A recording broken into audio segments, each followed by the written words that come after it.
En la Iglesia Católica, existen dos fuentes de autoridad aparte de la Biblia: la tradición sagrada y el magisterio católico. El magisterio católico está compuesto del Papa y los obispos en acuerdo con él. Este grupo tiene potestades especiales descritas en el Catecismo Católico párrafo 2051. La infalibilidad del magisterio de los pastores se extiende a todos los elementos de doctrina, comprendida la moral, sin los cuales las verdades salvíficas de la fe no pueden ser salvaguardadas, expuestas o observadas.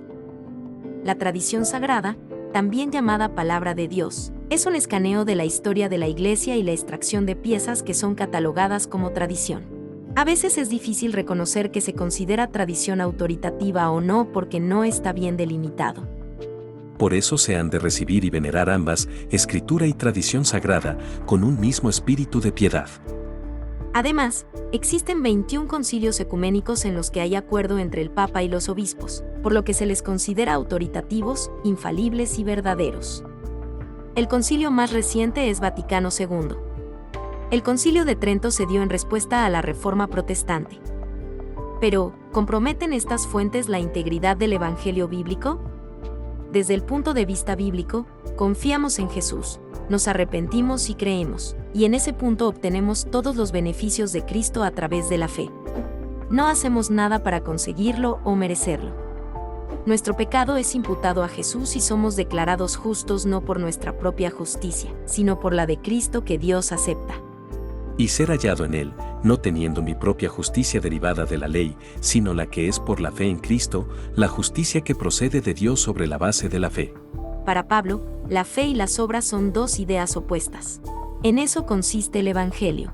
Porque por gracia ustedes han sido salvados por medio de la fe, y esto no procede de ustedes, sino que es don de Dios, no por obras, para que nadie se gloríe. Porque somos hechura suya, creados en Cristo Jesús para hacer buenas obras, las cuales Dios preparó de antemano para que anduviéramos en ellas. En este versículo es claro que somos salvados aparte de las obras, pero estas son una parte importante de la vida del creyente en Cristo después de su salvación. No somos salvos por las obras, sino que son un resultado de nuestra salvación. Hacemos buenas obras porque somos salvos. Esto también es claro en Romanos 11:6. Pero si es por gracia, ya no es a base de obras, de otra manera la gracia ya no es gracia. Y si por obras, ya no es gracia, de otra manera la obra ya no es obra. Aquí Pablo está definiendo la terminología de la salvación. Gracia y obras son opuestos. Si se agregan obras entonces ya no es por gracia, así de simple. Pues desconociendo la justicia de Dios y procurando establecer la suya propia, no se sometieron a la justicia de Dios. Porque Cristo es el fin de la ley para justicia a todo aquel que cree. Aquí Pablo está explicando por qué muchos judíos rechazaron el Evangelio. Ahora bien, al que trabaja, el salario no se le cuenta como favor, sino como deuda, pero al que no trabaja, pero cree en aquel que justifica al impío, su fe se le cuenta por justicia. Pero, ¿qué enseña el catolicismo acerca de la salvación? ¿Cómo se es salvo en el catolicismo? ¿Puede un católico saber cuál será su destino eterno si muere hoy? ¿Puede un católico en gracia cometer un pecado mortal y perder la paz con Dios de la que habla Romanos 5:1? En el catolicismo romano, la justificación y entrada final a la vida eterna requieren obediencia y santidad personal. Es necesario vivir esa vida como buena persona para alcanzar la salvación. Por supuesto que de acuerdo a la doctrina católica, hay gracia involucrada, pero se completa por obras. De acuerdo con el Concilio de Trento.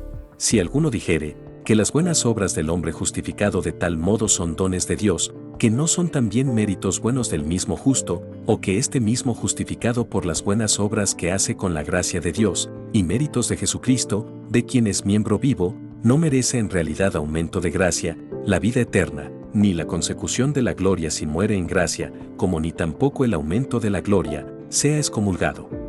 Si un católico practicante niega que merece un aumento de gracia a través de sus buenas obras, puede ser excomulgado. Merecer la gracia es una frase incoherente. No tiene sentido porque gracia por definición es recibir algo no merecido. Si alguno dijere que la santidad recibida no se conserva, ni tampoco se aumenta en la presencia de Dios, por las buenas obras, sino que éstas son únicamente frutos y señales de la justificación que se alcanzó, pero no causa de que se aumente, sea excomulgado. Pero esto no se quedó en Trento.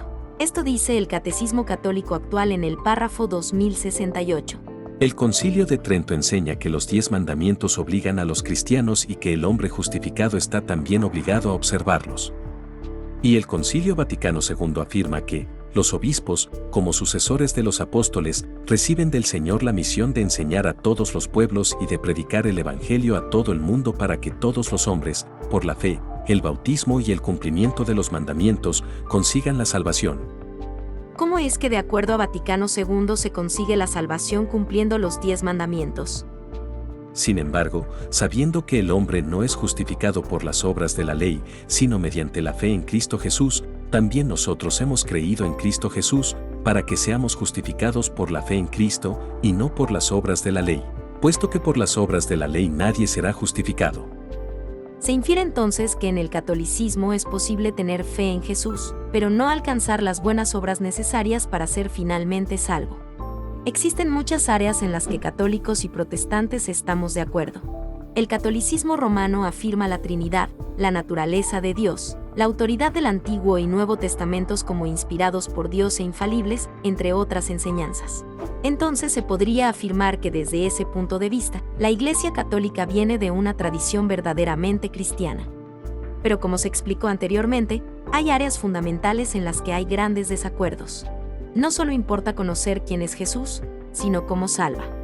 ¿Y por qué, si estamos tan cerca, ser divisivo y criticar las enseñanzas de la Iglesia Católica? Este es un asunto importante porque la salvación está en juego. Muchos católicos no conocen el contenido de los concilios y el catecismo. Algunos rechazan porciones de los concilios y el catecismo con respecto a la salvación por obras, y confían únicamente en Jesucristo para su salvación, por lo que serían salvos a pesar de las enseñanzas de la Iglesia, y no por seguir las enseñanzas de esta.